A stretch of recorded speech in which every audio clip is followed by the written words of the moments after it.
Pachyderm Labs, from Pachyderm Consulting. Hi, this is Christy from Pachyderm Labs West, and today I'll be reviewing the Chromebook. You may have seen advertisements on television over the last few months for something that looks like an ultra-thin laptop for $249. But what is a Chromebook? Is it a computer? Is it a tablet?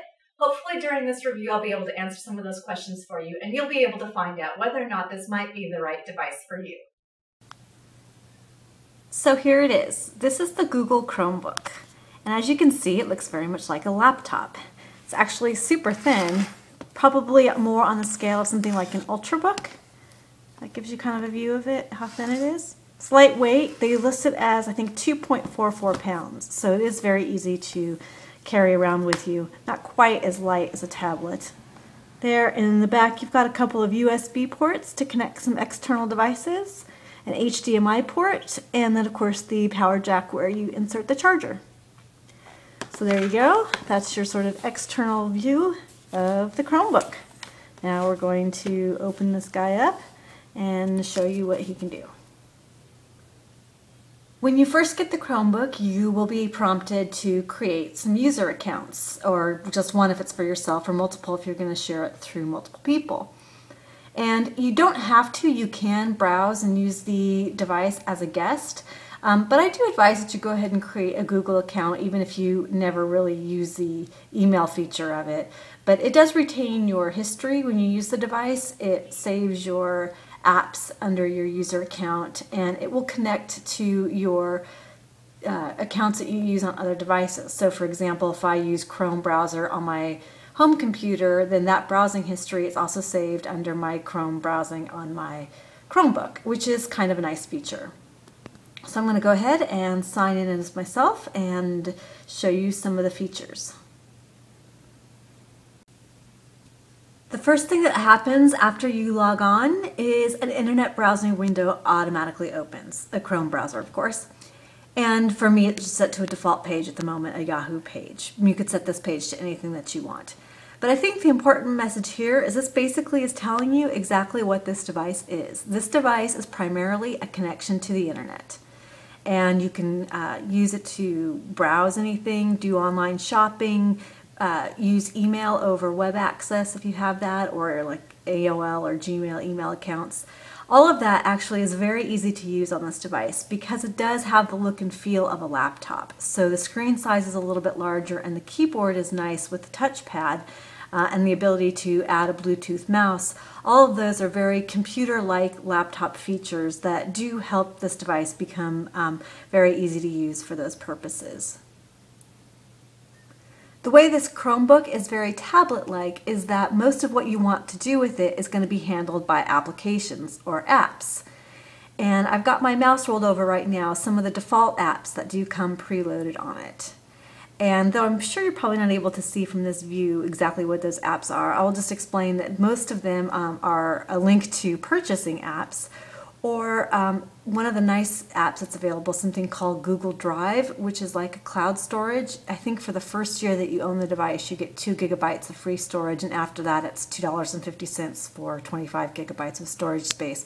But that's where you can put all your music or upload your files, which you can then share across all of your devices that have the Chrome apps installed on them. For example, I have some music files uploaded to my Google Play Music app, and wherever I am, if I have a Google Chrome account logged into, I can then access those music files. So that's one of the things that's kind of nice. Some other applications that came preloaded on it are Google Docs, Google Sheets, and Google Slides. Those are essentially trying to mimic your Office type applications like Microsoft Word and Excel and PowerPoint. And I found that using those applications to create documents worked fairly well and very similar to how you would use those Microsoft applications. You are also able to save those documents from Google Docs as Word documents or Excel documents. But I did find you couldn't go the other way. In other words, you couldn't, say, download an Excel file from an email that you receive and edit it. You can view it, but you are not able to edit it. So it's a little bit of a one-way traffic when it comes to using this device for work.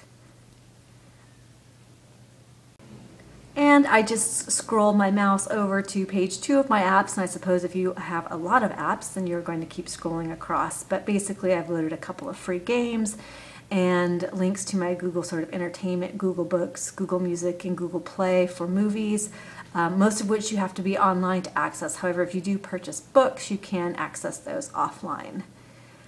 And there you go. So basically, it is an internet connection with applications. So I think basically what the Chromebook is really great for is an internet connection. It looks like a laptop, but I think you have to get out of your mind pretty quickly that it'll function like a laptop. When I think of a computer, I think of something that I can download and run programs from, and you're not going to be able to do that with this device. But for the price of $250, it is a sort of, if you're looking for a device to connect to the email, to browse the internet, search, look up maps, those kinds of things, as long as you have an internet connection, it is actually a pretty affordable device. It's about half the price if you want to find like a Wi-Fi type iPad. So that is a nice feature. Some of the limitations are that you are limited to the Chrome App Store. So you're not even available to add all the Google apps, certainly no Android or Apple apps. So you might want to search the Google Chromebook App Store to find out if your interests can be satisfied by the apps that are available.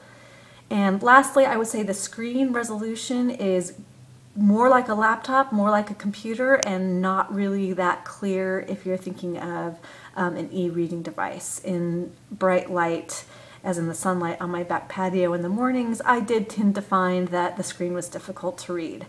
But it's going to work for me very well as an internet browser and something I can take with me if I need to work outside of the office and I have access to an internet connection. I hope you've enjoyed this review, and I'm signing off from Pachyderm Labs West.